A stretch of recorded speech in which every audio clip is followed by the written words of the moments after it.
Quand j'ai vu qu'il y avait possibilité de faire mon alternance à l'Ordre des avocats, qui est une expérience quand même assez unique, j'ai tout de suite décidé de candidater. Et c'est ici, au Palais de justice de Nice, que Marie travaille depuis septembre dernier.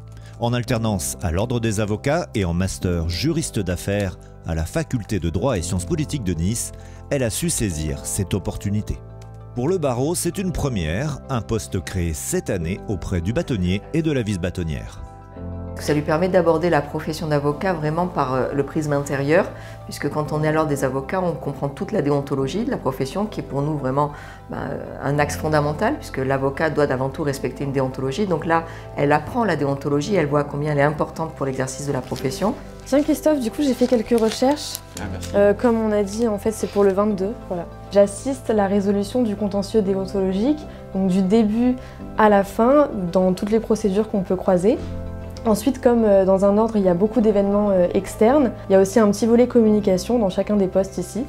Entre le barreau de Nice et ses 1300 avocats et la faculté de droit, les liens se resserrent.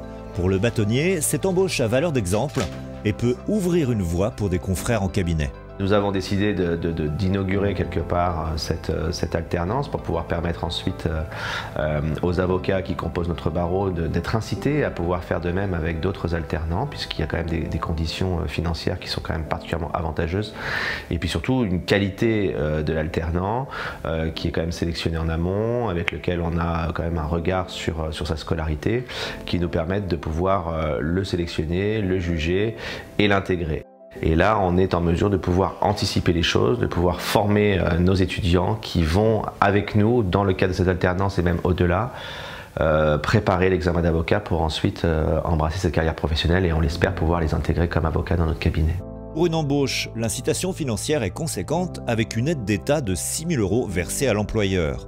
Du premier contact à la signature du contrat, le service Relations Entreprises vous accompagnera dans vos démarches. Nous sommes là pour vous accompagner de tous les points de vue, du point de vue administratif à la concrétisation des contrats, mais aussi pour vous aider à recruter les meilleurs profils en fonction de vos besoins.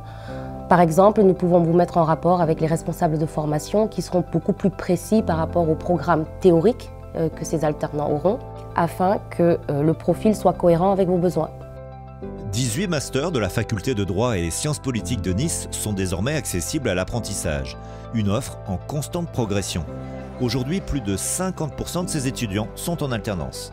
Pour cette année 2022-2023, 139 contrats ont été conclus, dont celui de Marie, pour qui cette expérience est déterminante. Ça constitue peut-être le premier pas que j'ai fait réellement vers la profession. Et c'est vrai que ce pas, on ne s'attend pas à le faire quand on est encore en Master 2, si par des stages en cabinet bien sûr, mais là j'ai vraiment l'impression d'avoir eu la chance de mettre un petit peu les pieds dans les coulisses de cette profession et c'est sûr que ça conforte mon choix de l'intégrer le plus vite possible.